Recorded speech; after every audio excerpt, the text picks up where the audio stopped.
Yay, a new record. 173 slugs wiped out with the power of a salt shaker. Not funny. Stuff like that happens. Pests, disease, bad weather. It's enough to make you want to quit. Not me. Hopefully not you either. Gardening is a journey, a good journey. I'm going to give you 7 ways to make it a grateful journey, even when things like this happen. Come on over to the porch with me and let's talk about it. All I have needs, I have not provided.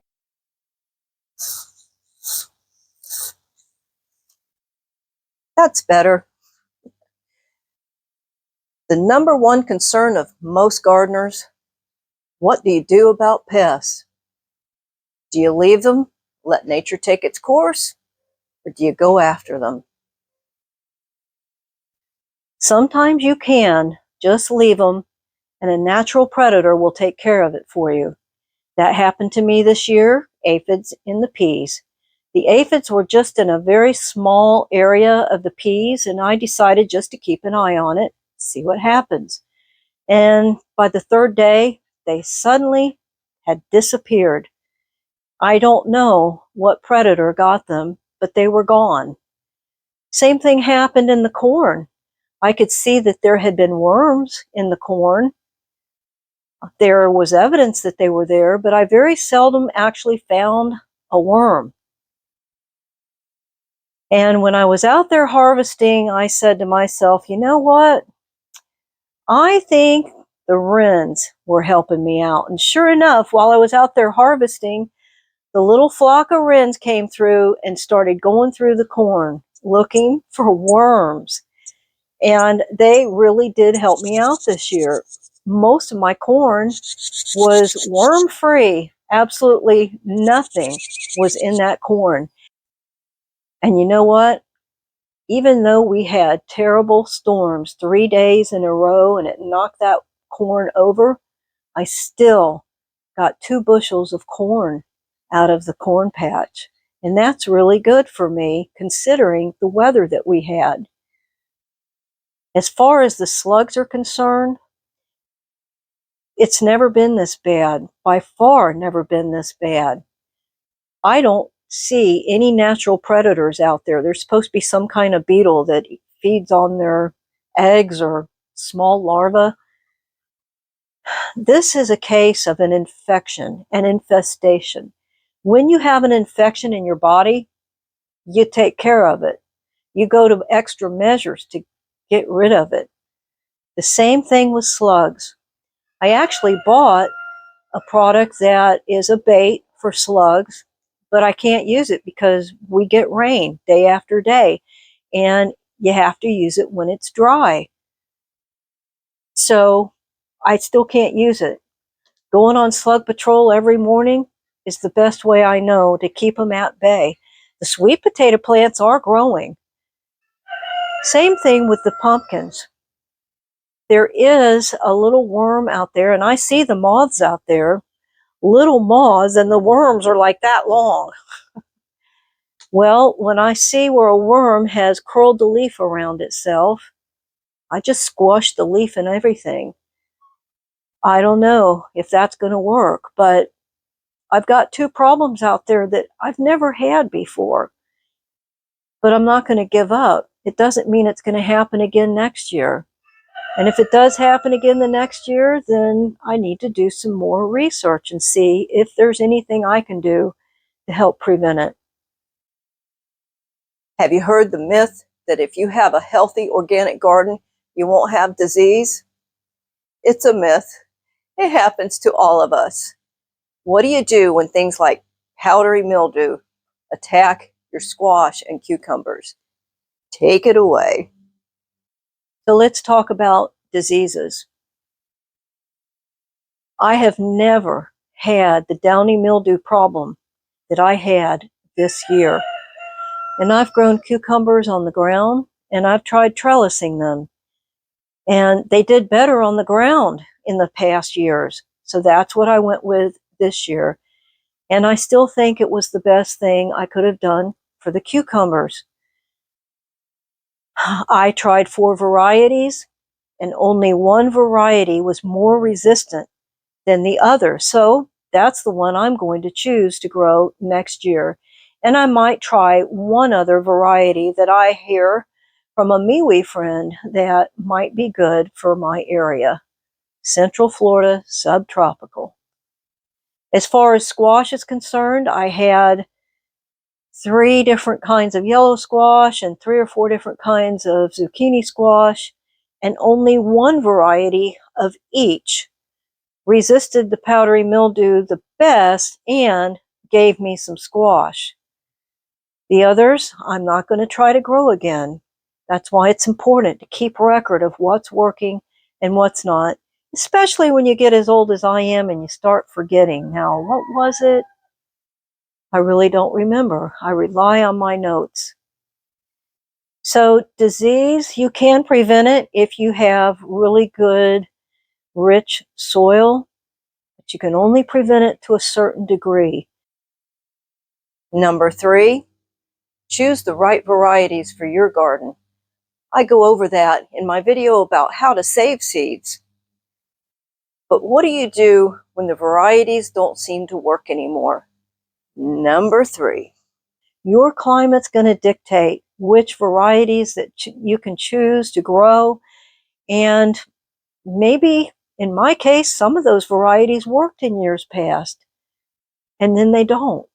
So I don't know if something changed with the breeding of the seed itself, or something changed with my soil. I really don't know. I just know it's not working anymore. Number 4, gardener's mistakes. We all make them. How do you learn from your own mistakes? I've got some tips for you. Number 4, write it down in your journal. I made a mistake this year. I've been gardening for 25 years and I'm still making mistakes. The mistake I made was when I planted bodacious corn. I thought it would do just fine with some tomato plants that had already gotten started and some marigolds that were already started. At that stage, corn doesn't want any competition. If you're going to plant some companion plants, then you have to wait until that corn is about knee-high. Number 5, keeping good records. Some of us don't really like keeping good records, but I sure am glad that I learned to do it. And here's how you can do it, even if you don't like keeping good records. Number 5. But there is one thing that I just can't emphasize to you enough if you want to improve your gardening skills year after year, and that is to keep a garden journal. This is one that you can print out, and I also have an electronic version. It's just like any other journal. You can benefit by going back months or years and seeing what worked and what didn't work, what was discouraging, how you overcame that or didn't overcome it. So get yourself a garden journal. There is the print version and an electronic version in my Etsy shop. It'll be in the description below. I'm going to share some thoughts that I have that I think through as I go through my gardening notes. For example, I tried 4 different kinds of cucumbers this year. Cucumbers have been a challenge for me. They do okay, but not to the point that I want them to. I planted 4 different kinds this year, and out of those 4, only one variety resisted the powdery mildew. And that's what I'm going to plant next year. I'll also try one other kind, and I'll see how that one does. I did learn some things about the disease, powdery mildew. I learned that I need to fight it before I even see it. And I learned what works and what doesn't work. Check out my video I learned even after I made that video another thing that works for powdery mildew, but it's not a one thing cures all. You have to rotate them.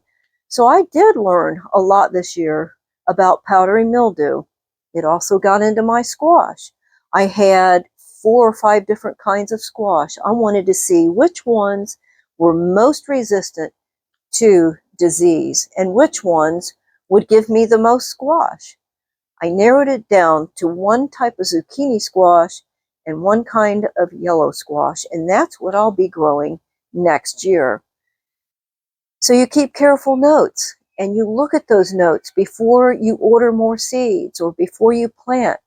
Do you need to supplement something in your garden?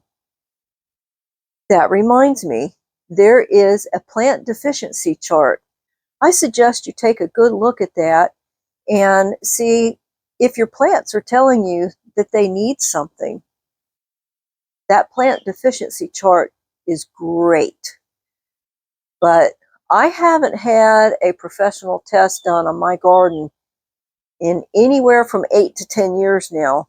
I think it's time that I had a really good detailed readout about what is lacking in my garden. And then I'll do some research between now and fall to see what do I need to do to enhance my garden. Number 6, don't give up. Those who succeed, keep going. Here's some more thoughts about never giving up. The best advice I can give you is don't give up. If you have one bad year, it doesn't mean the next one's going to be bad. It might be better. And finally, number 7, the very most important thing you can do as you go along your grateful garden journey. When I look out my front door and I look at my garden that's right through there, it just reminds me of how God has provided for us year in and year out. There's been some tough years and there's been bountiful years, but God's provided for us through all of it. And that's the way the garden is too. Don't give up. Just keep on going forward. I'm going to take you on a tour through all of my summer gardens here. It's not all doom and gloom. Central Florida, hot, muggy, mid-July. That's in my next video. Be sure to subscribe. Give this video a green thumbs up.